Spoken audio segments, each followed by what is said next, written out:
Ordinance 196, 2019, an ordinance of the Lafayette City Parish Council amending the fiscal year 1920 operating budget of the Lafayette City Parish Consolidated Government by increasing the use of the City General Fund prior year fund balance by $72,384 to appropriate within the promotion cost account for the Lafayette Fire Department to allow for firefighter first-class promotions. Need a motion and a second. So moved. Motion by Councilman Castillo. Second. Second by Councilman Lewis. Seeing no council discussion, any public comment? We did have one citizen who did not wish to speak sign in to support the ordinance. Please call for the vote. District 7? Yes. District 8? Yes. District 9? Yes. District 1? Yes. District 2? Yes. District 3? Yes. District 4? Yes. District 5? Yes. The motion to adopt is approved.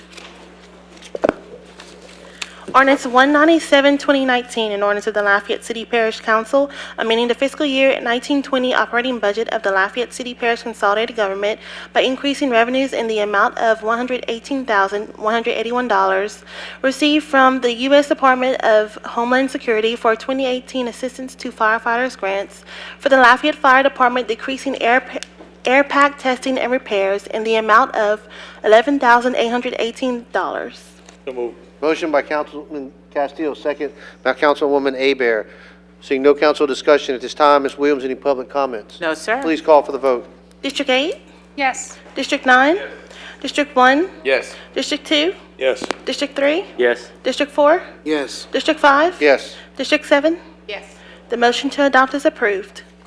Ordinance 198, 2019, an ordinance of the Lafayette City Parish Council amending the fiscal year 1920 capital budget of the Lafayette City Parish Consolidated Government by transferring a total of $8,000 from RPL Rubber Tire Graddle 4100-1 to New Rubber Track Excavator 1, line items for additional funding needed within the Public Works Department Drainage Division. Motion by Councilman Terrio. Second by Councilwoman Cook. Seeing no council discussion at this time, Ms. Williams, any public comment? No, sir. Please call for the vote. District 9? Yes. District 1?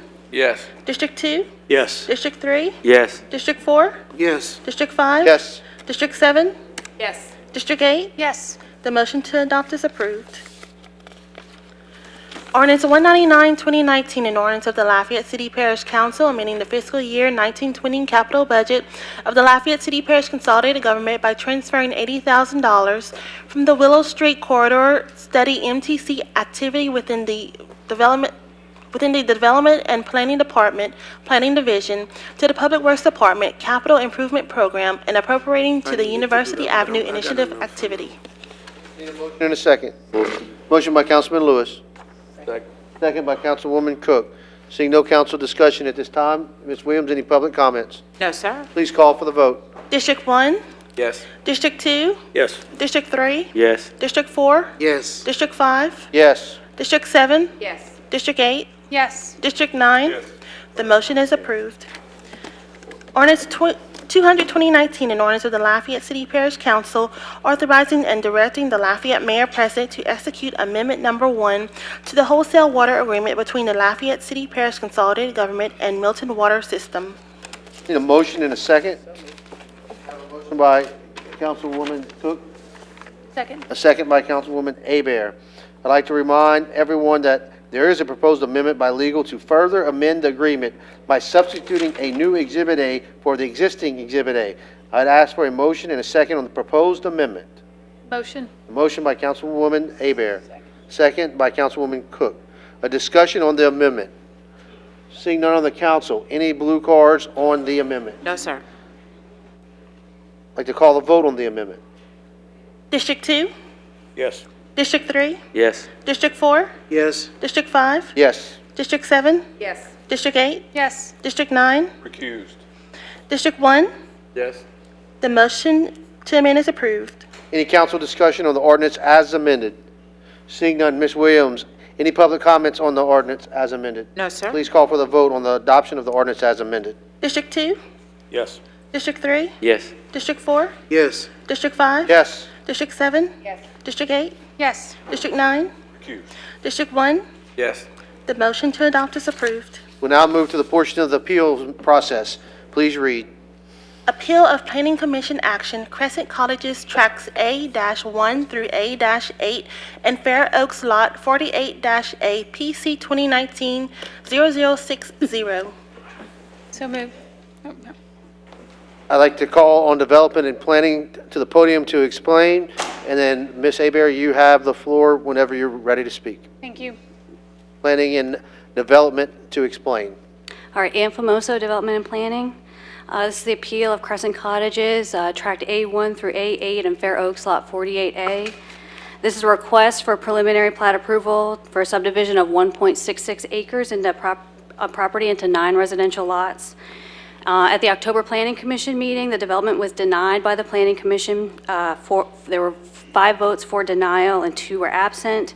The developer is appealing the decision of the Planning Commission and requesting preliminary plat approval.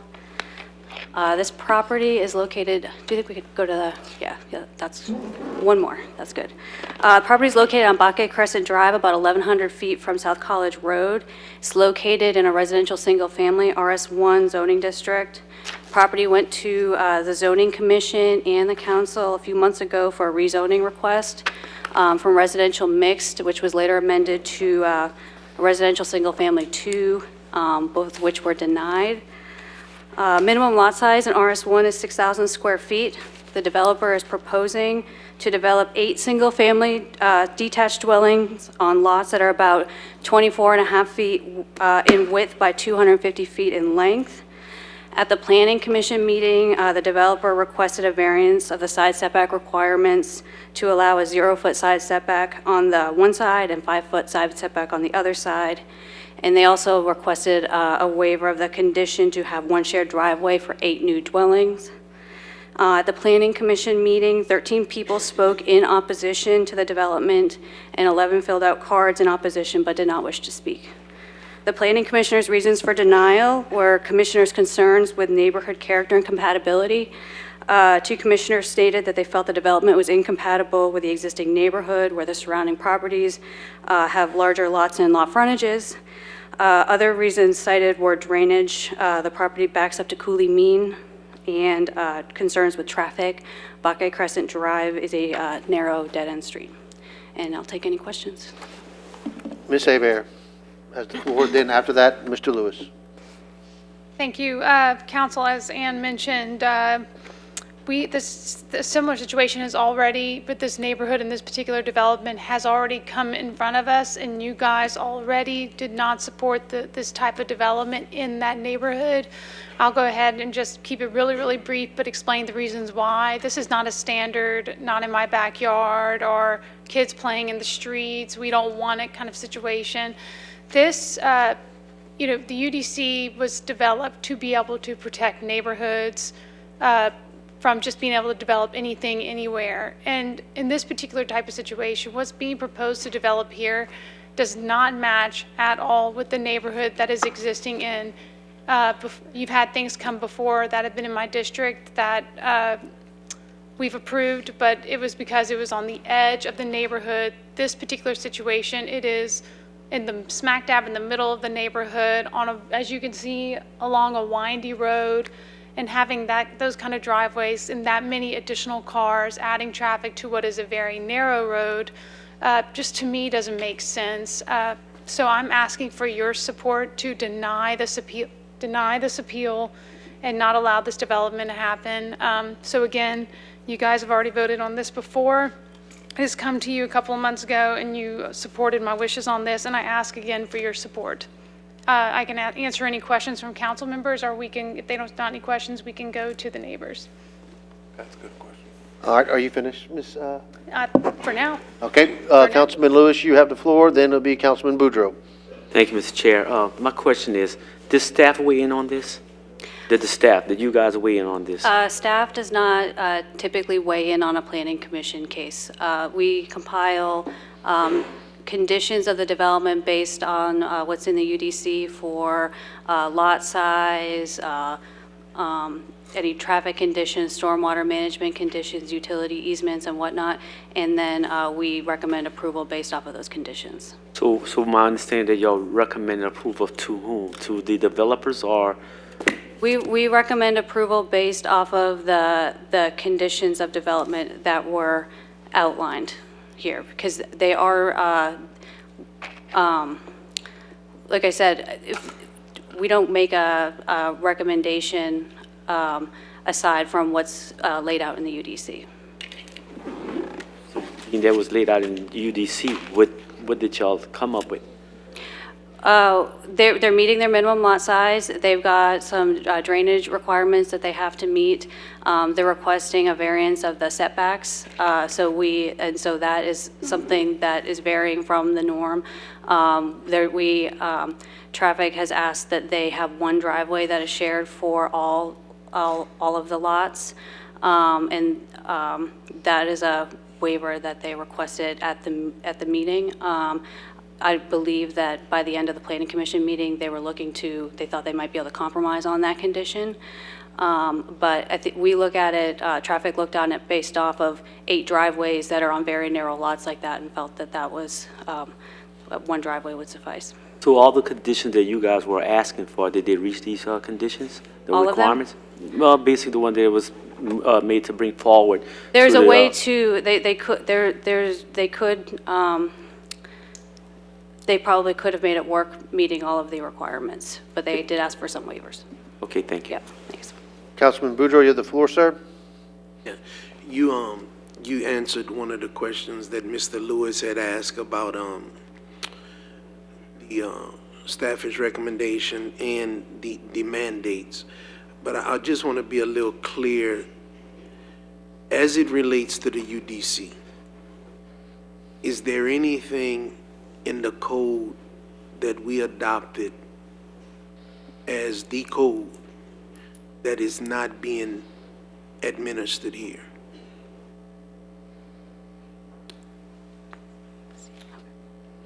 I'll defer to legal on this one. On that.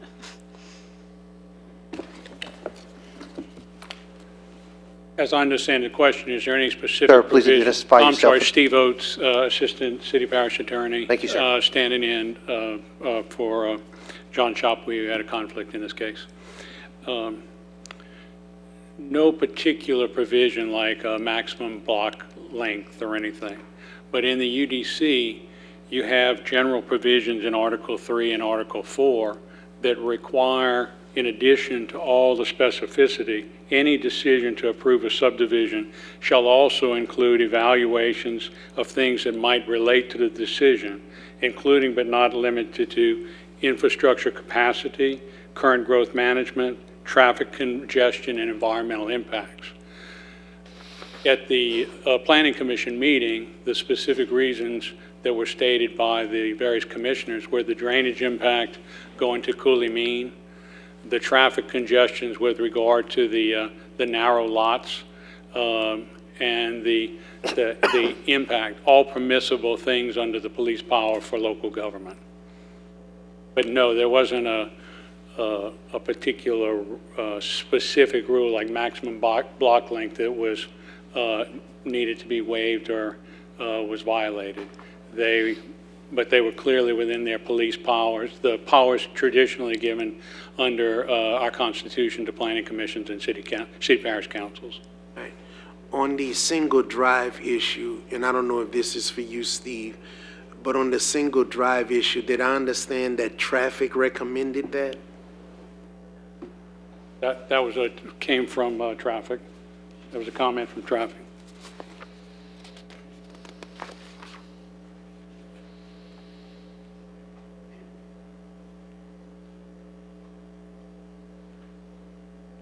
Warren Abity, City Parish Transportation Engineer. Yes, that was a comment from traffic for a single driveway. And I think it was said because of the lot sizes, not to have so many driveways coming off of a single roadway. That's right, 25-foot wide lots. It would be 8 with a driveway for every 25 feet. So we thought that was pretty excessive. Do you know what the developer wanted to do by any chance? I know they're here, so we'll be able to, but is that something they actually wanted, or? No, they want one driveway per lot. They wanted in my one conversations with them. Okay, I believe they were able to compromise and maybe do a one-way in, one-way out sort of deal. okay. All right, thank you. So,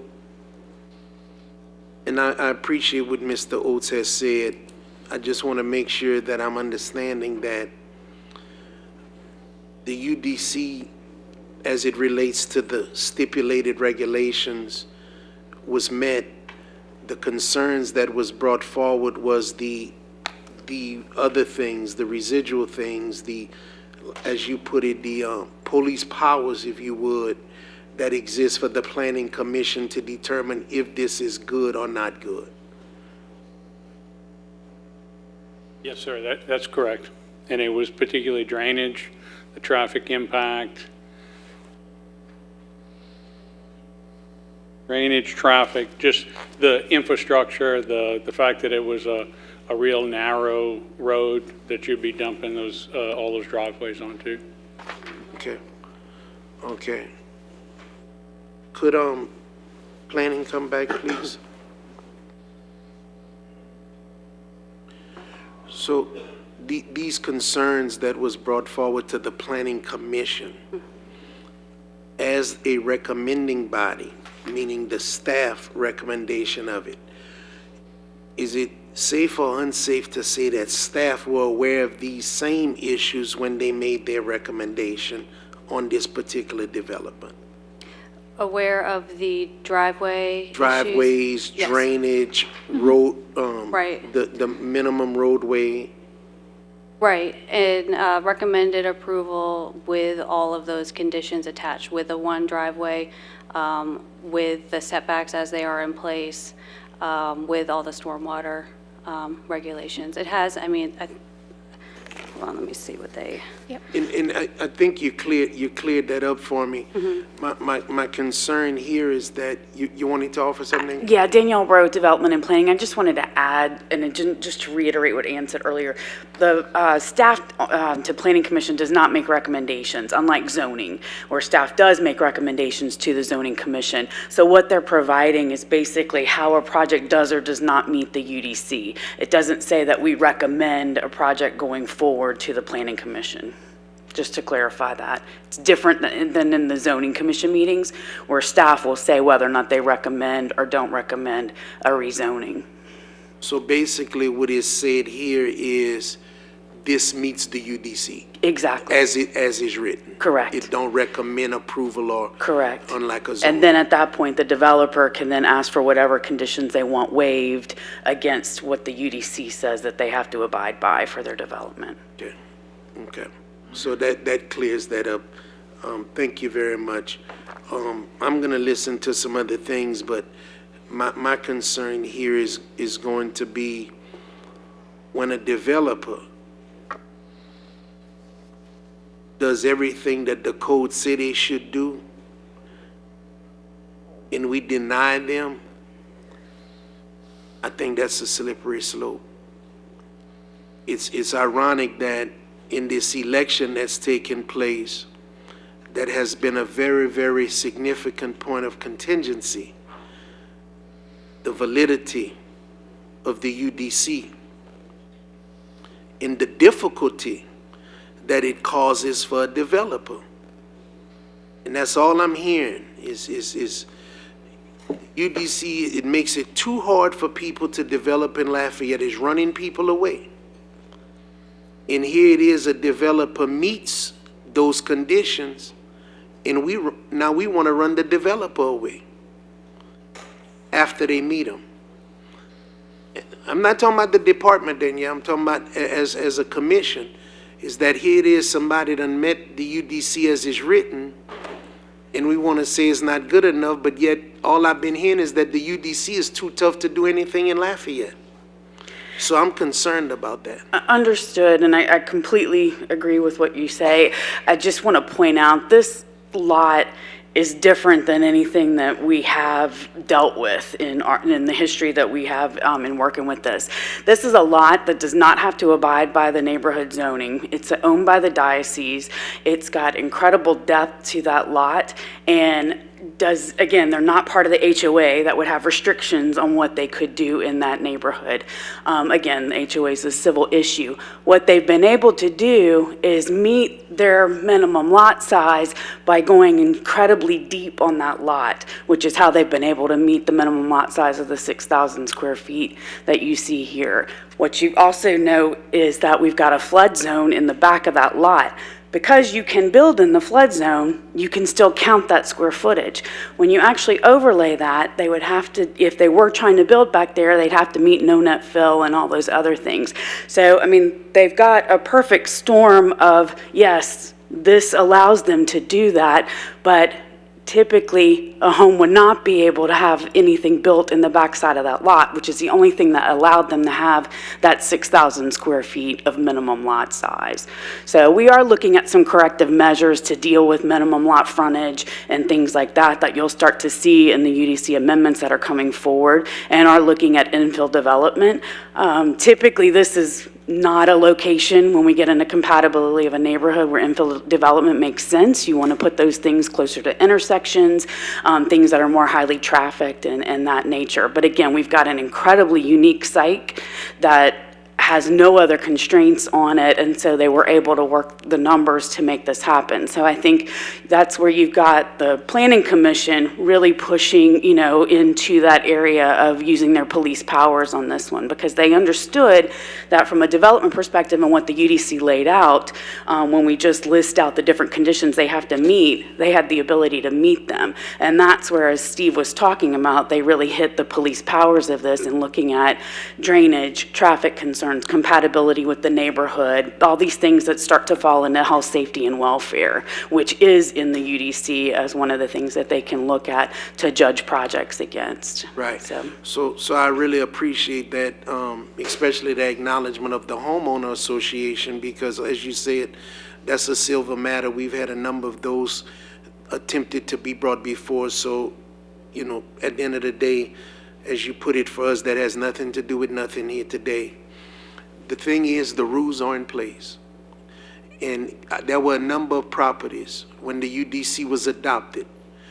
And then they had a significant, I don't know the time, y'all may remember, there was a significant window that was created to do a lot of these corrective measures for these unique property situations. Because I know I had a number of them that we had to identify and look at, and you know what, there is a chance that some may have been missed. The problem is people could only act off of the rules that's in place at the time. And I don't know if any of the police officers are still here. They might be going off right now. But I could tell you that the police can't enforce laws that ain't on the books. We could do anything we want that feels good.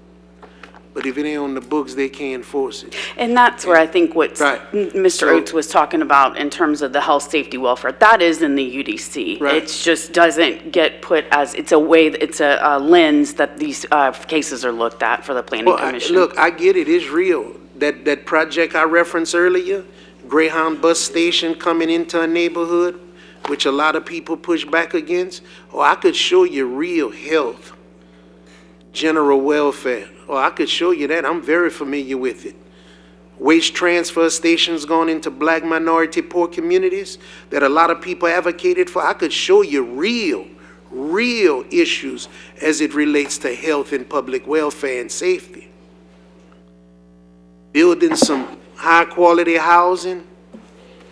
We can't just put it out there because the label exists. So I'm just concerned, again, we have a document.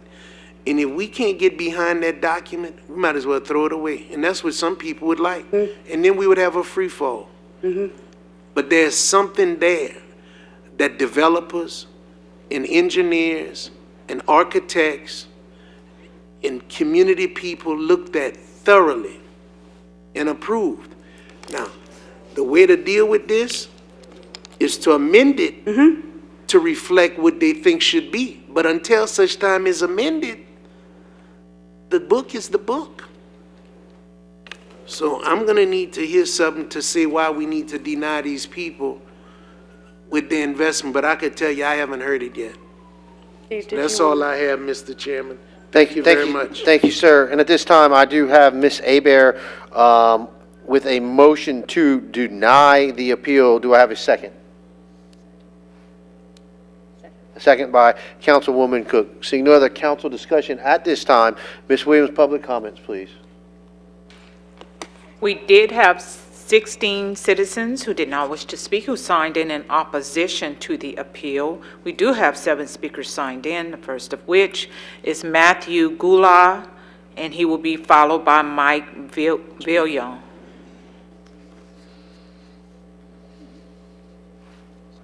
Bayon. Good evening. Thank you for the opportunity to speak. We approached this property back in April with good intentions and a desire to improve the surrounding area.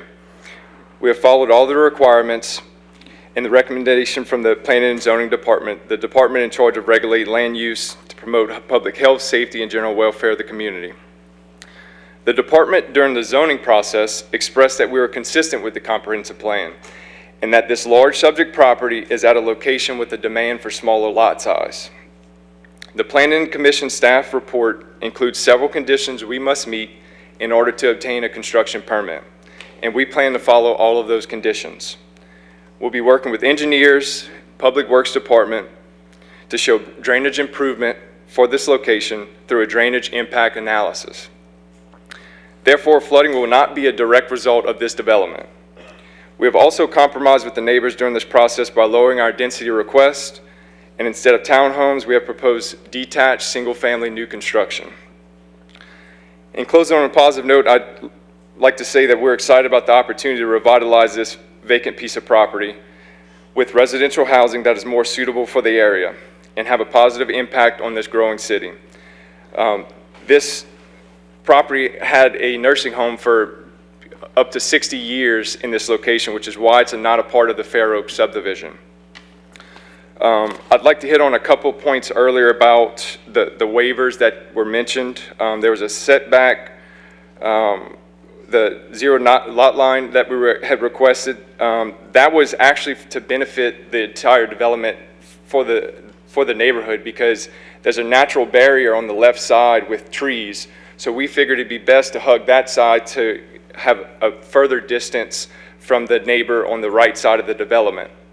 The distance between homes is the exact same whether we get the waiver or not, so it's really not that big of a deal for us. Also, the driveway issue. It was said that we requested a waiver. That's not a waiver that we requested, because in the UDC, we met all the requirements for the individual driveways. There's language in there, if you have a certain speed limit in place, that you have your right by law to have individual driveways for each single lot. So what I'm trying to say is we were not requesting a waiver, that we were just saying, why are we not following what's in the UDC? And again, as traffic had mentioned, we were willing to compromise. We never got the opportunity to do so. So with that being said, every condition that is in the staff report, we're willing to do. And also what was mentioned about the flood zones, we're absolutely not building in any flood zones. There would be no structures in the flood zones. There's plenty enough room for housing that does not have to be in the flood zone. That's it. Sir, are you the developer? Or? Yes, sir. Okay, any questions for the developer? Because I meant to call you up first and I didn't. My apologies. Seeing no questions at this time, do you need any additional time or you're good? I'm good, thank you. Thank you. Next speaker, please. Mike Oh, Bayon. hang on 1 second. Councilman Nakane has a question for you, sir. And my apologies, I should have called the developer up right after, but Not we're a good. problem. We're good now. So through the whole process, how much money has been tied up in this development? A specific amount you're asking for, since start to finish, as in from April, upwards of $15,000, $20,000 of our money. And I mean, that a lot of time, obviously, from April that we spent trying to make this work. And we've reached out to neighbors on the front end before we even stuck a green sign in the yard.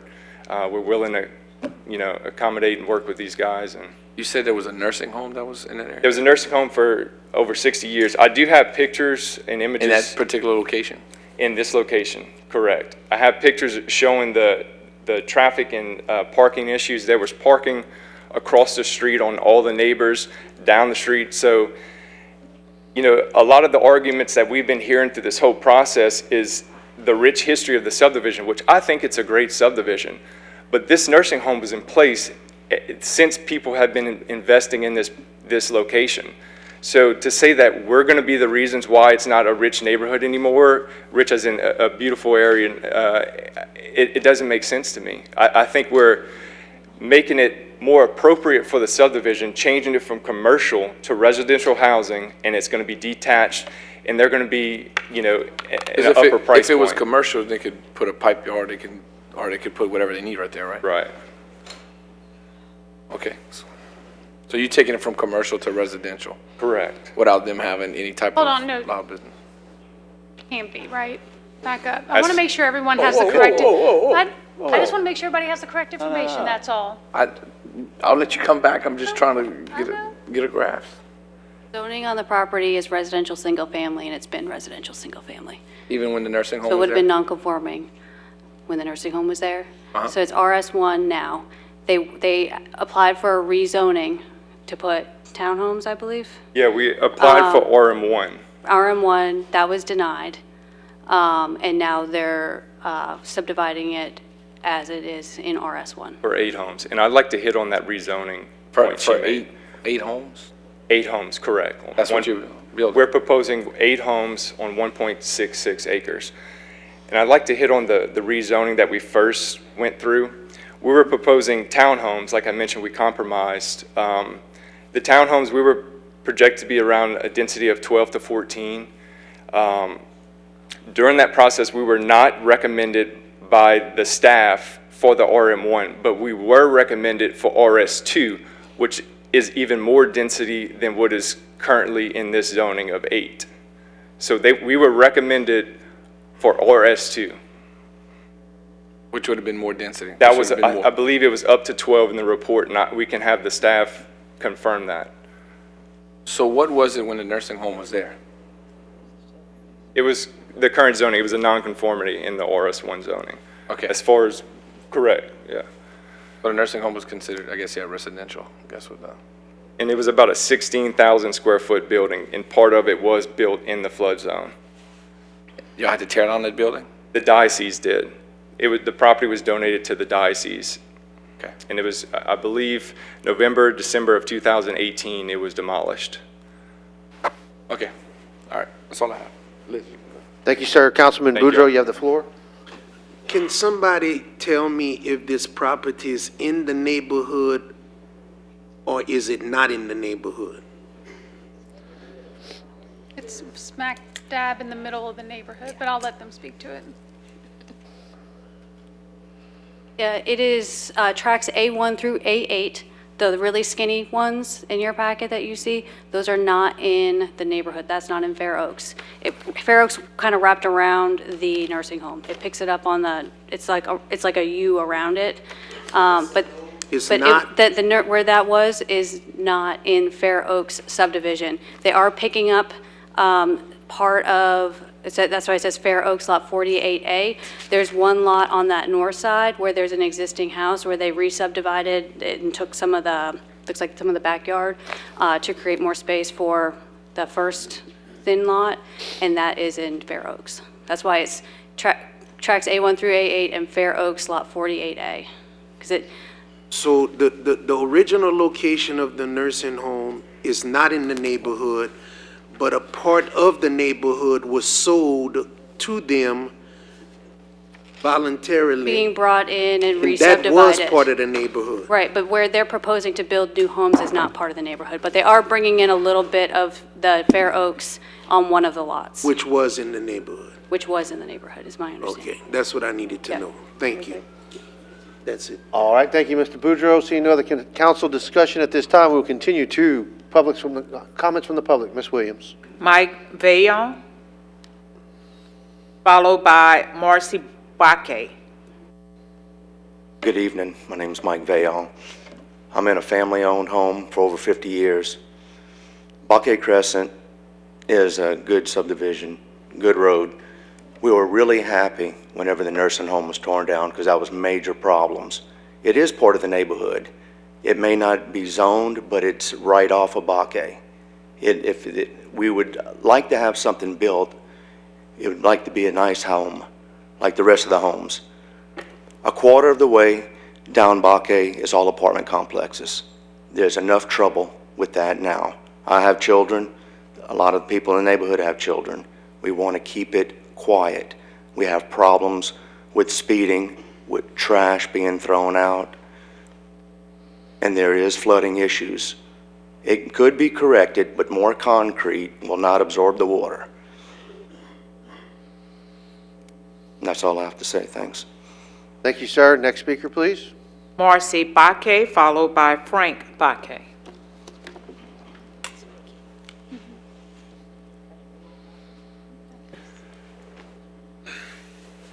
Ray Baque. I'm sorry. Thank you for letting me speak. Pull the mic a little down. Thank you, ma'am. I was raised on Baque Crescent. I married my next door neighbor, and we built a house across the street from there. I'm 2 lots down from this proposed development. It seems to be a problem about the UDC. What I understand about the UDC is, yes, it's a framework, but we have the commission that we went before as someone to, the UDC cannot possibly cover every single thing that's going to come up in the city. We're a very old neighborhood. It's not a fancy neighborhood, but it's a quiet neighborhood. And this is something being proposed right in the middle of it with 25-foot or not even 25-foot wide frontages, 250 feet deep. The back of that lot is a very steep slope to Coulee Mean. Excuse me, I'm real nervous. Coulee Mean wraps completely around the end of Baque Crescent Drive. I flooded in 2016, and on June 6th, we had more people flood in our neighborhood. I'm not an expert, but I know that there's a huge development that just was completed at UL that backs to Coulee Mean that I suspect was a problem on June 6th. When the water comes down Coulee Mean, it's a mean thing. It's water that comes in. We have flash flooding. I understand the nursing home was there when we flooded, but putting concrete back on this lot in a neighborhood that has still not recovered from the flood. My next door neighbor has still not been able to finish his home. Hopefully that'll happen at some point. But we're at a tipping point in our neighborhood. We don't need more rental property, more people who are not invested in the neighborhood. We want homeowners. We want families. We want people that are investing in that property to live there. What we're praying for is a couple of houses with families that will help to make sure that our neighborhood survives. And I'm 60 years old, been there most of my life. I never thought I would leave it. I am begging you to please uphold the decision of our commission that listened to us and looked at it. They drove out to our neighborhood and looked at the property to make the decision to protect us from this development. No one in the neighborhood wants this development. These men are strictly trying to make a profit, which is fine, but they are not investing in our neighborhood. They're not going to live there. They are only looking at making a maximum profit off of this property. I'm begging you to uphold the decision of the commission and protect our neighborhood. And that's why we're here tonight, that we have the commission and we have our council that can mitigate these things for us. So I am begging you to please uphold the decision and protect our neighborhood from this development. Thank you. Thank you, ma'am. Next speaker, Ms. Williams. Frank Baque, followed by Mark Pritchard. Thank you, sir, for having us, being able to address you again. My name is Frank Baque. Mickey is my wife. We've been living in the neighborhood for 70 years when my dad started it. We've had some terrible flood issues in the last few years. 3 parts of our neighborhood have flooded very significantly. And then when this, the reason why this lot was not in the neighborhood, it's smack dab in the middle of the neighborhood, but from a legal description back 70 years ago, it was not described. That's why it's quote unquote not in the neighborhood, and how the nursing home got to be able to be started there. The Planning Commission did a wonderful job of researching what our problem was, and Ms. Hebert just described very eloquently why we're opposed to this, and we hope that you will abide by what the commission, the Planning Commission said. The UDC rules and recommendations do not state that they have to follow everything, but that they wish that these rules would be followed. So please, as my wife said, let's uphold the Planning Commission and not let this be a travesty to our neighborhood. Thank you, sir. Thank you. Ms. Williams, next speaker, please. Mark Pritchard, followed by Colleen McDaniel.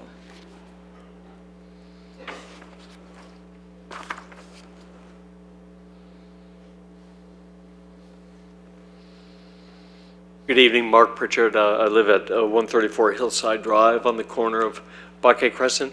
Is it possible to put the slide back up that shows the aerial view?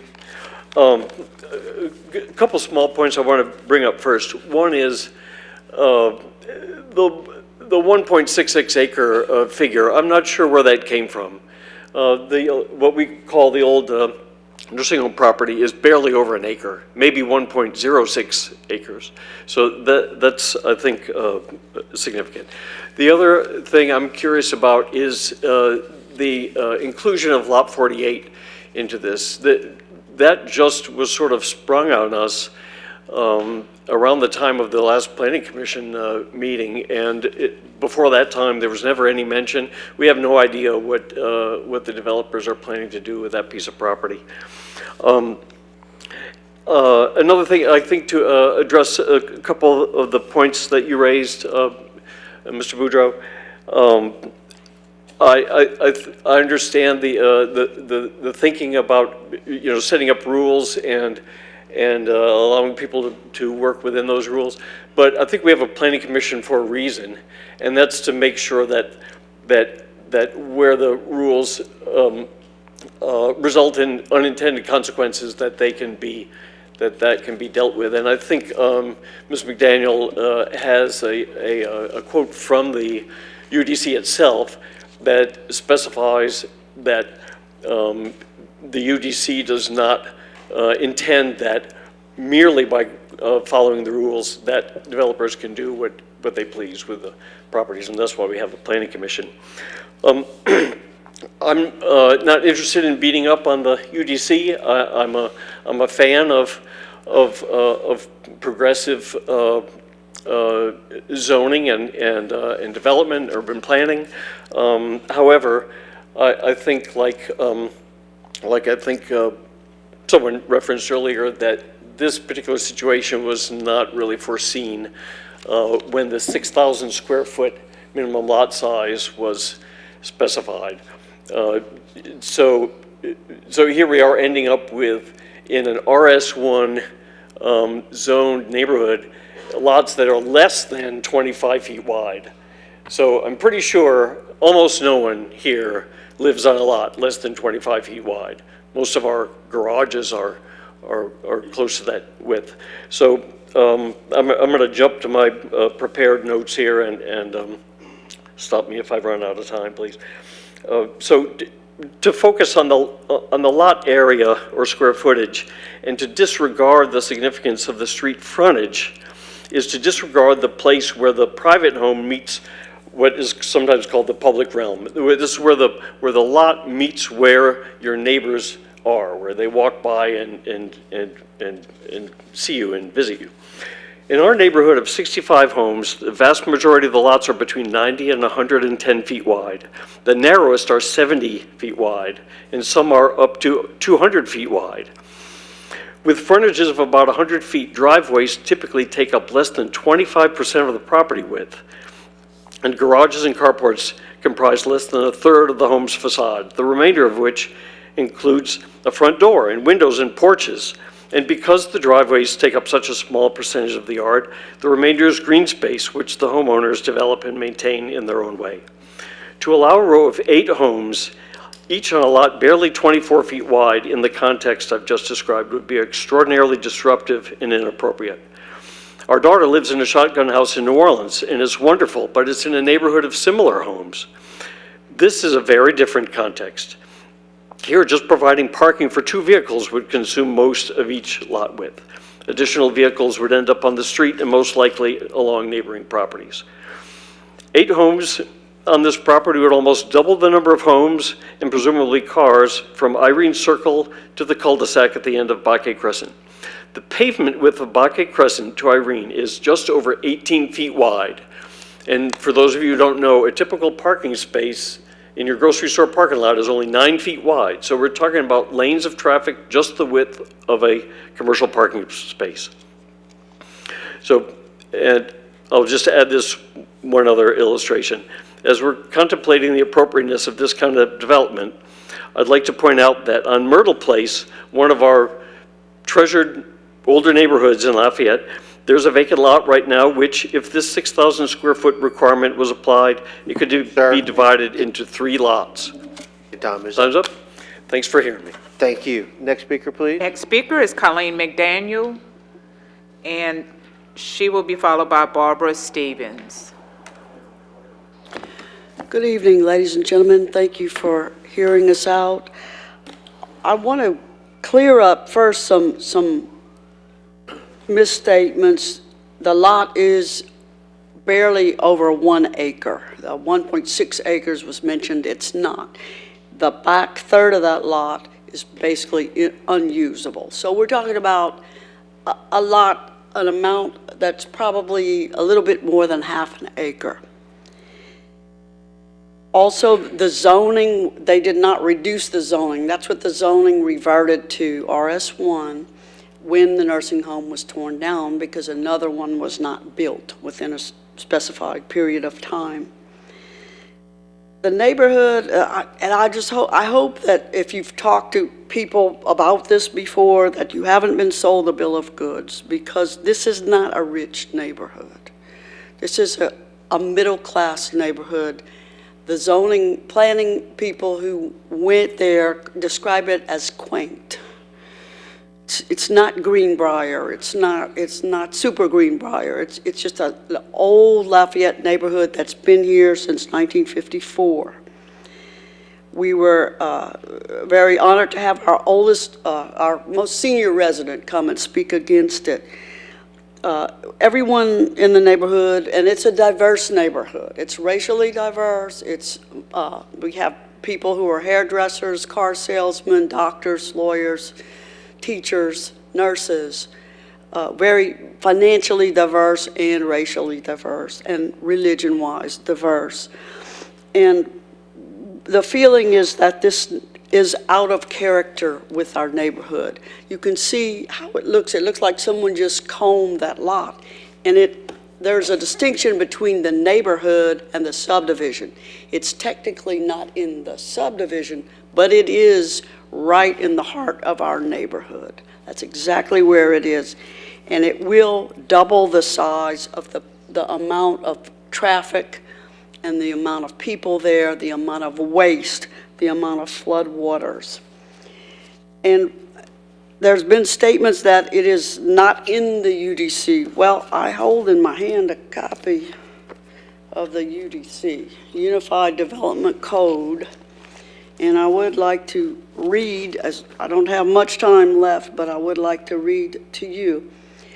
This establishes the procedure to approve plats and maps, examining the subdivision plats and maps to ensure that they comply with the chapter, and protecting the health, safety, and the general welfare of the people of the city and parish of Lafayette and their property. Now, this is designed for the protection of everyone. It's not just just white neighborhoods or black neighborhoods. Gives the commission discretion. And the requirements for the approval do not imply an inherent right to subdivide property or create building sites except as consistent with public health, safety, welfare of the entire community, not just the profit motive of a few. It is intended that the review process should relate to all of the important factors like infrastructure. This street is not designed for a lot of traffic. There are only one way in and one way out of our subdivision. It's a cul-de-sac neighborhood is what it is. A lot of people don't even know it exists. The commission members who drove by it said they had trouble finding it. Yes, sir, you have a question? Mr. Castile? No, I'm just looking at the picture. You what? I'm fine, I'm just looking at the picture. Go ahead and finish, ma'am. Oh, okay, yes. This traffic congestion would be increased, it would be at least doubled. Ingress and egress, the safety of the children. If you have 8 driveways coming out, we don't have sidewalks. Our children play in the street when it's safe to do so. We walk in the street, we walk our dogs in the street. We are a very cohesive neighborhood, and this is very disruptive to the neighborhood, and that's what the commission decided. It isn't the staff that decides these things, it is the commission, and that is the function that's given to the commission under the UDC. They do have discretion, and the one thing about, we followed all the rules. We asked the developers, can you do 3 or 4? They said the numbers don't work. Your That's what time's they up. said. So Thank you, ma'am. We have tried to work with them. Ma'am, your time's up, thank you. Yes, sir, thank you. Councilman Boudreaux, you have the floor. I would like to call the developer back up, please.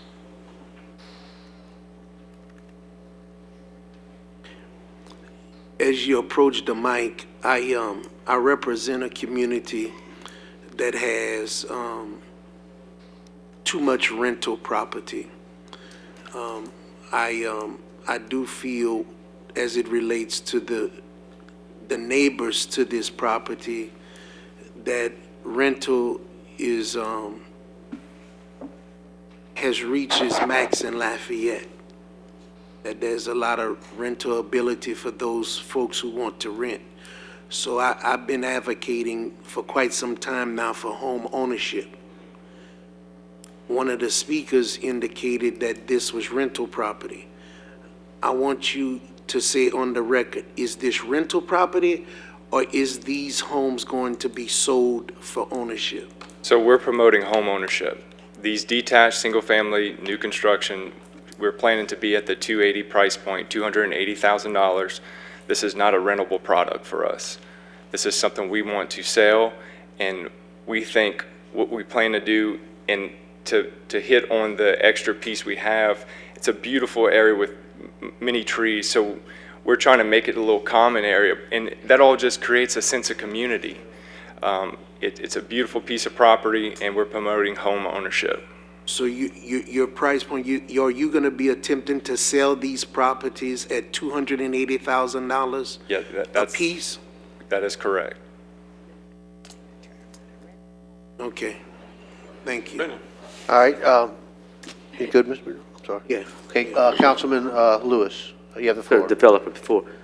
Do you have any finishing pictures, how it's going to look?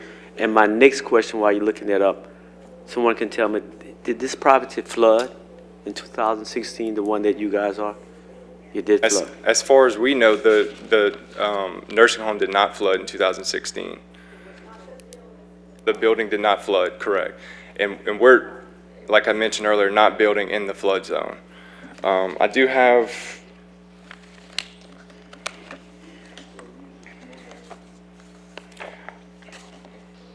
Because the question is that I keep hearing that lot size 25-foot, the property shotgun homes. Yeah. And you saying that this is not rental, this is homes that'll be selling about Correct. This is $280,000? some of our initial renderings of what we do. This is up to scale. Some we have featuring 2-car garages, some with single-car garages. So we've been working with our architect, and we plan to do so, continue to do so. And he's confident we can build a beautiful product. So the neighbors was aware that you guys had brought that up to the neighbors? I mean, the people that surrounded that? Did they see that before? Did you work with? This was passed around at the last hearing. Yes, it was. Can I get confirmation from? It was. It was. Thank you.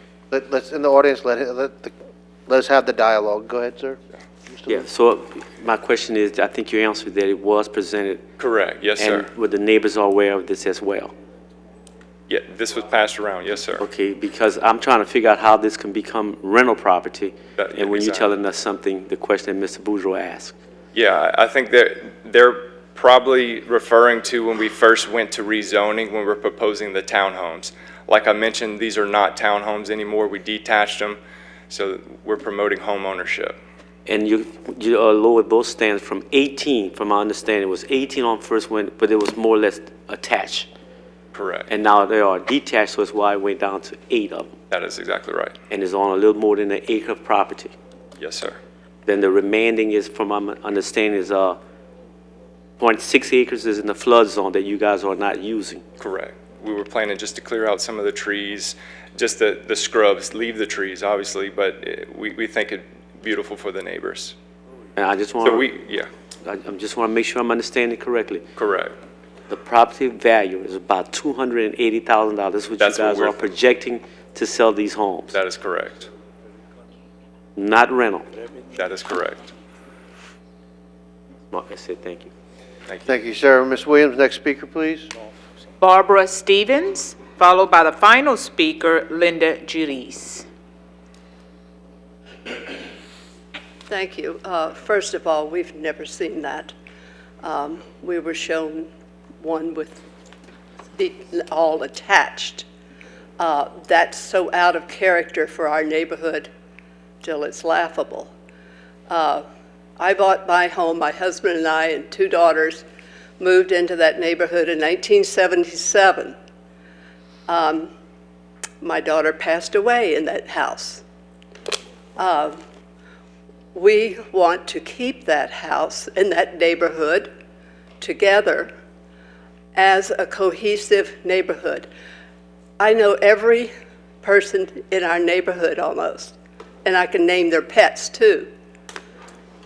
It's not a neighborhood with that shotgun type house. There's not a tree left on that lot. The only part of that lot that still exists is down steep, down, it goes like this and then down. So yes, there is flooding. The streets are so narrow that the school bus, you have to wait for the school bus to get past and go into a driveway to be able to let that school bus even go by. That's how narrow our streets are. A fire truck, there better not be a car parked on the street when that fire truck gets in, like it did to help my daughter in her heart attack.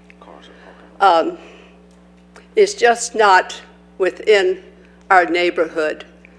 It doesn't fit.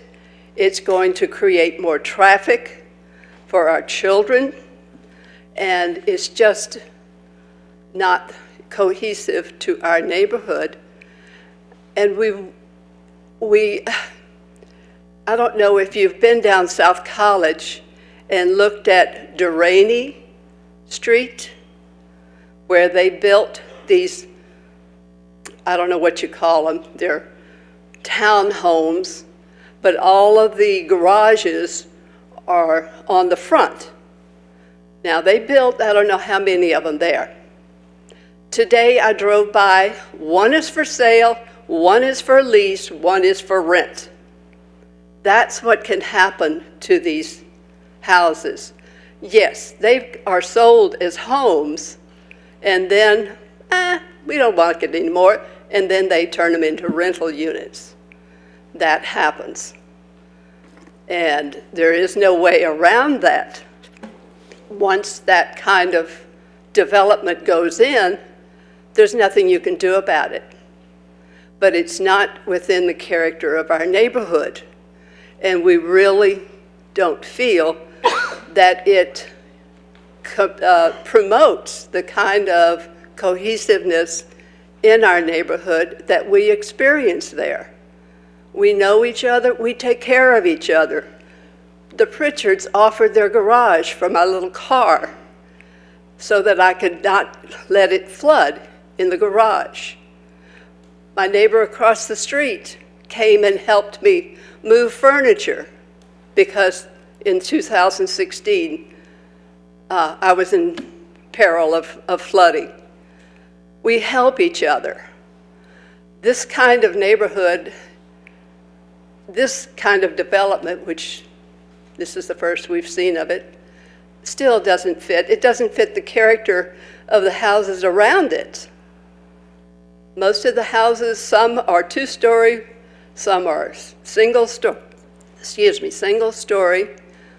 but that kind of architecture doesn't even fit, much less put all the extra traffic that's going to happen on that street. And like I said, we walk our dogs and barely have time. We had last year a party house down at the end, and let me tell you, they almost ran me and my neighbor off the road, speeding up and down, up and down, up and down that road. Because it's the only neighborhood that you can, the only road into the neighborhood that you can gather any speed, which obviously we don't want for our children. So I'm asking you, please, this is not the kind of thing that we would like to have in our neighborhood. Thank you. Thank you, ma'am. Next speaker, please, Ms. Williams. Linda Judice. And as she comes up, Karen Monroe had signed in, and she did not wish to speak, but she does wish to speak, so she will be our final speaker. Thank you. Hello, Linda Judice, and I live on Hillside. I'm at the end of Hillside Circle. I'm Hillside Circle, which is the cul-de-sac at the end of Hillside. Baque Crescent is here, goes down to a cul-de-sac that's flooded. I join up, and I'm at this end, then it's flooded.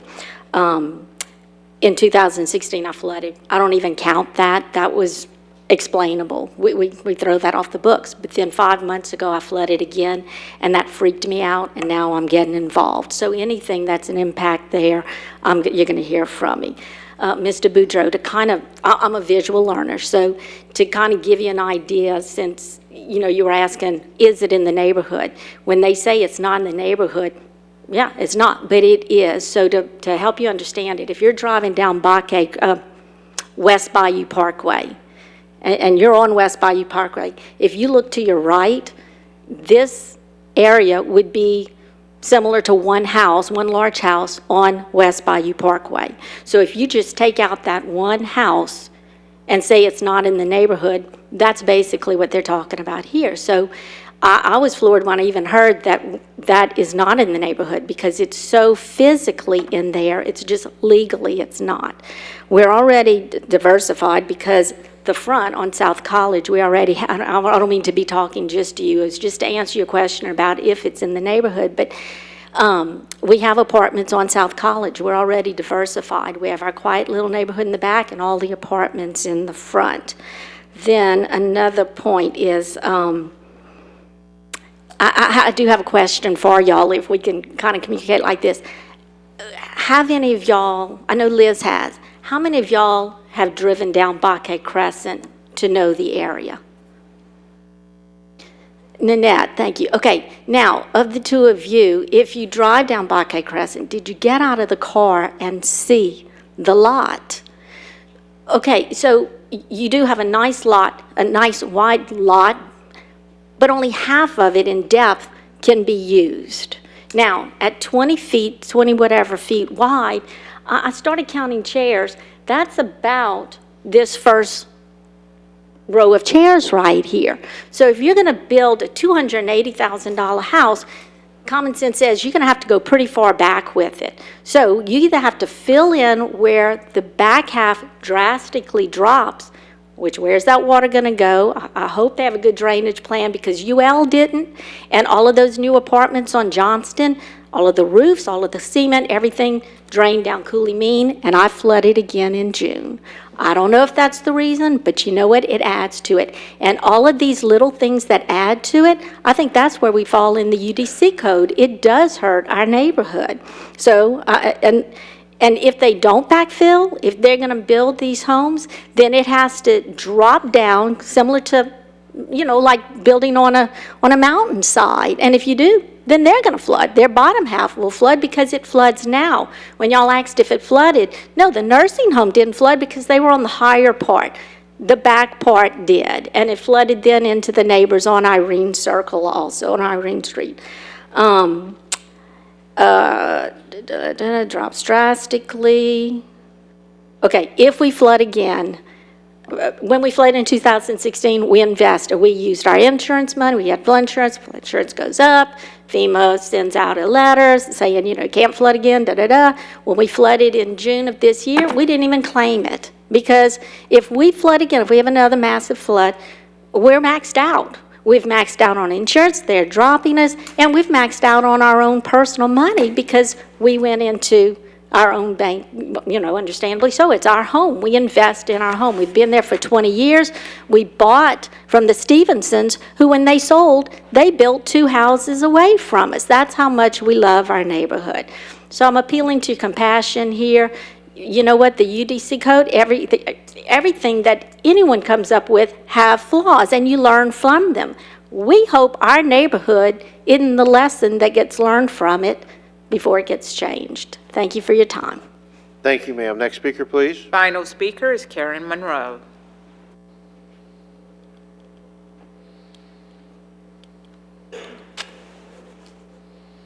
Good evening. My name is Karen Monroe. I just wanted to mention a couple of things. I've been to every neighborhood meeting except the first one. I have never seen this picture before. It has never been discussed at any neighborhood meeting that we have had. Number 2, can you go to the picture with the yellow there? About half of the small lots, cut it in half, and that's where it floods. See the trees behind the lots, the blue lot? That's all flood. See the houses on Irene Circle? That's all flood. That's next to this development. So, yes, the nursing home did not flood, but also it was not mentioned that the nursing home was built up in the back. There was no first floor. That's why it didn't flood. It was built up. I think I just wanted to clarify those few things. Thank you very much. Thank you, ma'am. Ms. Aber, you have the floor. Sure. Well, first, thank my constituents for coming out. We've been working on this for quite some time. As Danielle mentioned earlier, we're talking a lot about the UDC. I love the UDC because I believe there do need to be rules in place. We can't just let anyone develop anything anywhere. But at the same time, as Danielle mentioned earlier, this is a perfect storm. This situation has never come in front of us before since the UDC has been developed. And this is something that we are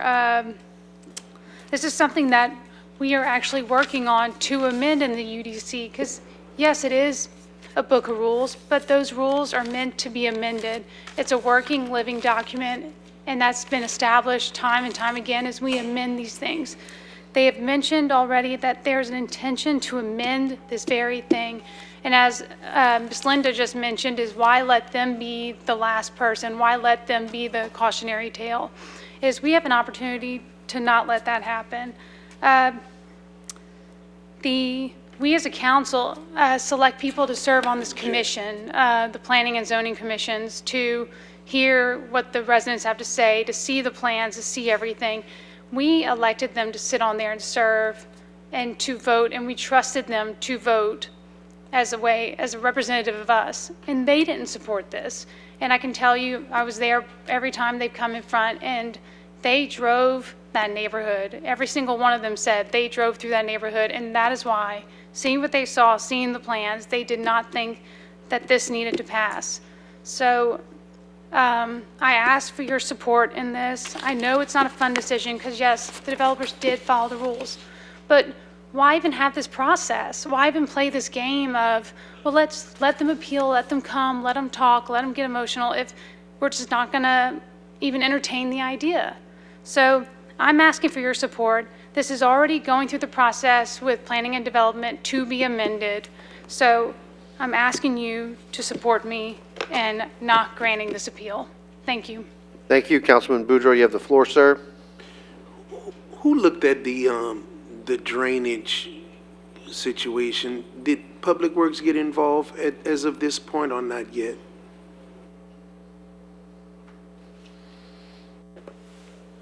Public Works did review for drainage requirements, and there are certain requirements on the staff report. One was submittal of a drainage impact analysis to the Department of Public Works for review and approval is required. Also, in the area where there's a flood zone, there's a requirement, there's a zero net fill requirement, where any fill that modifies the flood zone must mitigate that on a 1-to-1 ratio up to base flood elevation. And I believe there may be some other requirements. But yeah, Department of Public Works reviewed it in accordance with the stormwater management regulations in the UDC. So there's a number of property owners have indicated that they have flooded, whether it was 2016 or even 5 months later. If this development was to go through, would they then have an obligation that flood water that is being spoke about here, would they then have an obligation to capture that water as opposed to allowing the continuation of flooding that exists already without a development in place? What is going to be mandated of the developer as it relates to the water that's already flooding people with no development in place? What does they plan have to show in order for this to be approved? Mark Dubrock, Public Works Director. The stormwater regulations we have control runoff on individual lots and development acreage. So the developer of this lot would have to take care of the drainage water coming from his lot. The watershed of Coulee Mean is an enormous watershed that goes all the way up to the Karen Crow area. And it's a vast area. It receives a lot of water from a lot of properties, the majority of which have no detention requirements on it because it was developed prior to 1995. So the runoff that exists in Coulee Mean is, for the largest part, undetained by anybody. This development would have to meet those requirements. In the process, detaining some water? They would have to retain water. Now, they're going to get credits for the existing terrain, so if the whole site was concrete because of the nursing, I don't know the specifics of this site, but it's possible that they would have a reduced requirement in that regard. But the presumption there is that the previous site was concrete, so they're entitled to have a large area of developed area without detention. I don't know what is going to apply on this site. Right. And I was just, and I totally understand that you haven't, had to review exactly the impact yet. I guess all I'm trying to, is it proper, and if not, I need to know, but is it proper to say that this developer is gonna have to capture some water that is now flooding people as it is undeveloped? Off of their property? They will not capture water from other properties. No, off of their property. Yes, I'm talking about their property. They will have to retain their water and meter it out, just like any new development in Lafayette Parish. And that's what I'm talking about. Yes, they would have to meet those requirements. But their property only. They would be Correct. responsible for their property, not other people's property. For their property. And you're saying that others that drain into Coulee Mean because of the grandfather and the age of those developments, that there is no detention taking place. That's correct. So this The largest part of Lafayette does not have any detention in it. Right. So this developer, whereas right now, the water off of this tract, this 1 acre, 1.6, whatever it is, that water currently goes all into the coulee, we assume. Yes. If they develop, all of that water can't go into the coulee. They're gonna have to Well, detain some off of their It property. ultimately goes into it, but it will be Right. detained. Detained. It will be detained, That's what I needed to know. yes. Thank you. And just as an explanation, the design is not done at this stage. Right. Because the investment of the design is extensive. I think the developer indicated that they had perhaps $15,000 in it. The drainage report is going to cost at least that much, if not more. And so the system allows that the comments at this stage of review is that they will conform to the drainage requirements of the UDC. Gotcha. Thank you, sir. Seeing no other council discussion, I'm going to put Mr. Escott's mic hot. I'm going to try to do this. A yes vote will be for the appeal, and a no vote would deny the appeal. No, I think the motion on the floor was the motion to deny the appeal. So we're going to flip that and go ahead and tell me how we're voting. I mean, the proper way, Right. per the motion. Am I not, I'm not mistaken, right? The motion is to deny. Right, so motion a is yes denied. vote would deny the Okay. appeal. I want to stand corrected and make sure everyone knows that a yes vote is to deny and a no vote accepts. That's not correct. All right, well then you tell me the proper wording so I don't have to say it. Denies it. Let me see if I can try this. If not, I'll call in Mr. Oates to confirm. But because the council has three choices, again, you recall you can deny an appeal, you can grant an appeal, or you can modify. The fact that one motion on denying the appeal fails doesn't mean you only have one left. You would have two options. So a new motion could be made to either grant or to grant with a modification. At this point, the current motion on the floor is to deny the appeal, and that would be a yes or no vote. Please call for the vote. District 3? No. District 4? No. District 5? No. District 7? Yes. District 8? Yes.